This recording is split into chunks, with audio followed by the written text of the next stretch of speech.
നമസ്കാരം. യുക്രൈനിൽ 2022 റഷ്യ ആക്രമണം ആരംഭിച്ചതിനു പിന്നാലെ ആണവായുധങ്ങൾ പ്രയോഗിക്കുമെന്ന് കരുതിയിരുന്നതായി US ഉദ്യോഗസ്ഥന്റെ വെളിപ്പെടുത്തൽ. പ്രധാനമന്ത്രി നരേന്ദ്രമോദിയുടെയും മറ്റു രാജ്യങ്ങളിലെ പ്രമുഖരുടെയും ഇടപെടലാണ് പ്രതിസന്ധി ഒഴിവാക്കിയതെന്നും റിപ്പോർട്ടിൽ പറയുന്നു.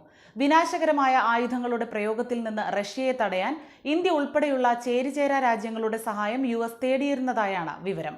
യുദ്ധത്തിനെതിരെ മോദി നടത്തിയ പരസ്യ പ്രസ്താവനകളും നിലപാടുകളും വലിയ സ്വാധീനം ചെലുത്തി. സാധാരണ പൗരന്മാർ കൊല്ലപ്പെടുന്നതിൽ ഇന്ത്യ ആശങ്ക അറിയിച്ചിരുന്നു. ഷാങ്ഹായ് സഹകരണ ഉച്ചകോടിയിൽ ഇത് യുദ്ധത്തിന്റെ കാലമല്ലെന്ന വ്യക്തമായ സന്ദേശമാണ് റഷ്യൻ പ്രസിഡന്റ് വ്ളാഡിമിർ പുടിന് മോദി നൽകിയത്. G20 ഉച്ചകോടി വേദിയിലും ഇന്ത്യ യുദ്ധത്തെ എതിർത്ത് പ്രസ്താവനയിറക്കി. കൂടാതെ ചൈന ഉൾപ്പെടെ റഷ്യയ്ക്ക് വേണ്ടപ്പെട്ട മറ്റു രാജ്യങ്ങളും സമാന നിലപാടുകൾ സ്വീകരിച്ചത് യുദ്ധത്തിന്റെ വ്യാപ്തി കുറച്ചതായും US ഉദ്യോഗസ്ഥർ വ്യക്തമാക്കി. അതേസമയം യുക്രൈനിൽ യുദ്ധത്തിനായി റഷ്യയ്ക്ക് വേണ്ടി മനുഷ്യക്കടത്ത് നടത്തിയെന്ന കേസിൽ തിരുവനന്തപുരം തകരപ്പറമ്പിലെയും കഴക്കൂട്ടത്തെയും ട്രാവൽ ഏജൻസി ഓഫീസുകൾ CBI അടച്ചുപൂട്ടി. രേഖകൾ പിടിച്ചെടുത്തു. ഈ ഏജൻസികൾ വഴി റഷ്യയിലേക്ക് മനുഷ്യക്കടത്ത് നടന്നതായാണ് CBI കണ്ടെത്തിയിരിക്കുന്നത്. കേസിൽ യൂട്യൂബർ ഫൈസൽ അബ്ദുൽ മുത്തലീബ് ഖാൻ CBIയുടെ നിരീക്ഷണത്തിലാണ്. റഷ്യയിലെ ജോലി സംബന്ധിച്ച് ബാബ വ്ലോഗ്സ് എന്ന പേരിലുള്ള തന്റെ യൂട്യൂബ് ചാനലിൽ ഫൈസൽ ഇട്ട വീഡിയോ കണ്ട് പലരും അവിടേക്ക് പോയതാണ് പരിശോധിക്കുന്നത്. റഷ്യൻ സേനയിൽ ഹെൽപ്പർ ജോലി വാഗ്ദാനം ചെയ്തുള്ള വീഡിയോകൾ ഏതാനും മാസം മുൻപ് ഫൈസൽ ഇട്ടിരുന്നു.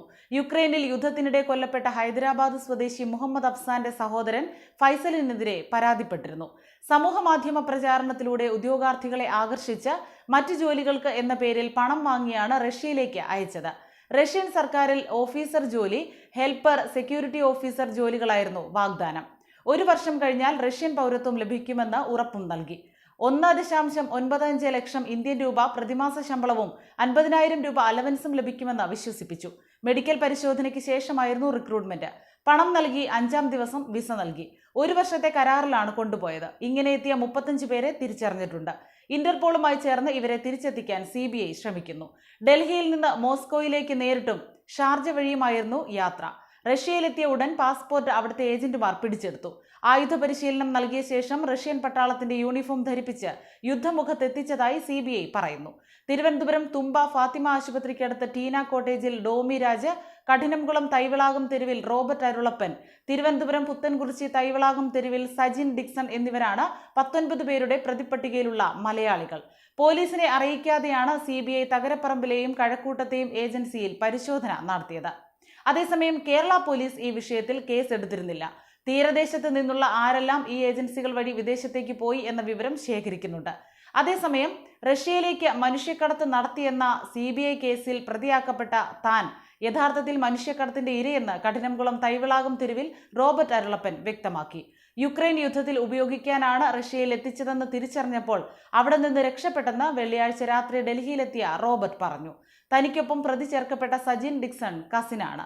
പ്രതിപ്പട്ടികയിലുള്ള 3ാമത്തെ മലയാളി തിരുവനന്തപുരം തുമ്പ ഫാത്തിമ ആശുപത്രിക്കടുത്ത് ടീന കോട്ടേജിൽ ഡോമിരാജ് എന്ന ടോമിയാണ് തങ്ങളെ തിരിച്ചെത്തിക്കാൻ സഹായിച്ചതെന്നും ഡൽഹിയിൽ തിരിച്ചെത്തിയ ശേഷം CBIക്ക് മൊഴി നൽകിയെന്നും റോബർട്ട് പറഞ്ഞു.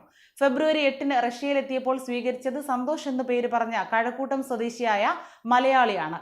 കരാറിൽ ഒപ്പിടാൻ പറഞ്ഞപ്പോഴാണ് റഷ്യയ്ക്ക് വേണ്ടി സൈനിക സേവനത്തിന് റിക്രൂട്ട് ചെയ്തതെന്നാണ് ബോധ്യപ്പെട്ടത്. ടോമിയെ ബന്ധപ്പെട്ടപ്പോൾ ഒപ്പിടരുതെന്നും തിരിച്ചു പോരാനും ആവശ്യപ്പെട്ട് ടിക്കറ്റ് അയച്ചു നൽകി. 9 പേർ ഒരുമിച്ചാണ് തിരിച്ചെത്തിയതെന്നും റോബർട്ട് പറഞ്ഞു.